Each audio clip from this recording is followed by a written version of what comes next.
Kemampuan penggunaan handphone merupakan hal penting bagi anak muda pada era digital saat ini. Walaupun banyak hal negatif yang bisa dilakukan pada era digital, terutamanya handphone yang bisa mengakses informasi yang lebih luas. Pada saat proses pembelajaran saat ini, dengan materi statistika, saya mencoba untuk memanfaatkan handphone yang dimiliki peserta didik untuk menjadi media ajar utama saat belajar. Dengan tujuan bahwa handphone bisa memberikan hal positif dan memudahkan mereka ketika belajar, sehingga peserta didik bisa senang karena pada era digital sekarang, peserta didik yang mayoritas pengguna handphone dan internet. Saat ini, aplikasi yang akan saya gunakan adalah Google Site yang saya buat sendiri yang bertujuan untuk peserta didik bisa dengan mudah mengakses materi dan lembar kerja yang saya buat. Dan Google Spreadsheet yang digunakan untuk mengolah data statistika yang sudah saya kumpulkan. Pada video kali ini, saya akan membagikan bagaimana pembelajaran berdiferensiasi yang telah saya lakukan di dalam kelas. Dan materi kali ini adalah penyajian data statistika. Adapun alat yang digunakan adalah handphone, proyektor, dan alat tulis. Banyak peserta didik yang kesulitan untuk menyajikan data statistik karena harus menghitung data secara manual atau satu persatu. Ini menjadi tantangan bagi saya saat menyadari bahwa segeneral mungkin kegiatan belajar yang kita rancang tetap tidak bisa disamakan. Karena setiap anak memiliki keunikan, kemampuan, dan gaya belajarnya yang berbeda. Dan hal itu mempengaruhi hasil belajar dan minat mereka. Untuk itu, saya mencoba menganalisis kebutuhan belajar peserta didik. Ada beberapa persiapan awal yang saya lakukan, di antaranya saya melihat gaya belajar peserta didik dari hasil laporan analisis guru BK. Baru, saya bisa melanjutkan pembelajaran dari hal itu. Saya membagi peserta didik menjadi kelompok sesuai dengan gaya belajarnya untuk mendukung proses pembelajaran. Rangkaian awal pembelajaran di antaranya menyampaikan tujuan pembelajaran, yang kedua, memberikan motivasi dan manfaat bagi kehidupan sehari-hari, yang ketiga, melakukan tanya jawab untuk mengidentifikasi faktor pendukung belajar. Yang keempat, melakukan tanya jawab terkait aplikasi yang digunakan.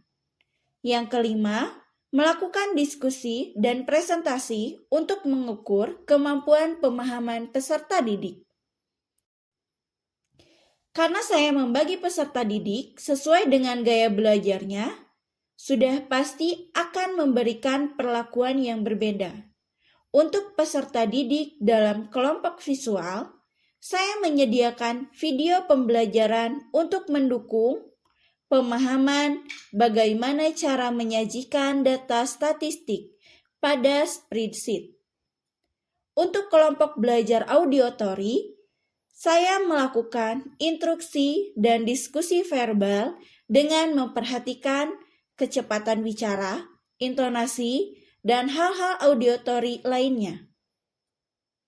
Untuk peserta didik dalam kelompok kinestetik, saya menggunakan instruksi untuk mengarahkan mereka untuk mengekspor langsung Google Site dan lembar kerja spreadsheet yang saya sediakan pada web.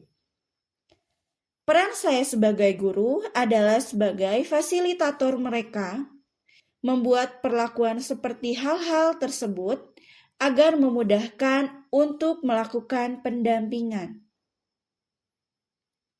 Setelah peserta didik melakukan langkah-langkahnya, peserta didik melakukan praktik menyajikan data dalam spreadsheet. Dimulai dari menyajikan data pada tabel distribusi frekuensi dan mengubahnya menjadi sebuah diagram. Diagram garis, batang, lingkaran, dan lainnya. Pada saat praktek, peserta didik mengalami kendala-kendala, seperti ada yang kesulitan menggunakan aplikasi spreadsheet, ada yang tidak mengakses Google Site, sehingga saya satukan kelompok mereka dengan yang bisa mengakses dan bisa mengoperasikan Google Site dan Google Spreadsheet. Dan mereka sudah dapat membantu mengerjakan yang belum bisa atau kesulitan.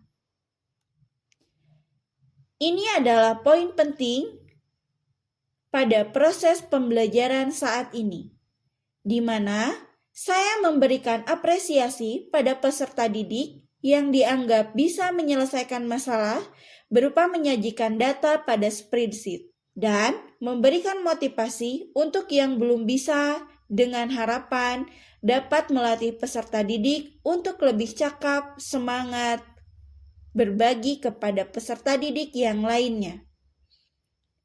Beberapa kelompok peserta didik akan diminta untuk presentasi untuk evaluasi. Dan setelah selesai menyajikan data, peserta didik akan diminta untuk mengumpulkan pekerjaan mereka. Tindak lanjut dari pembelajaran saat ini, peserta didik akan diminta untuk mengolah data berat badan, tinggi badan, dan umur dari siswa yang hadir pada saat ini untuk disajikan pada sebuah spreadsheet.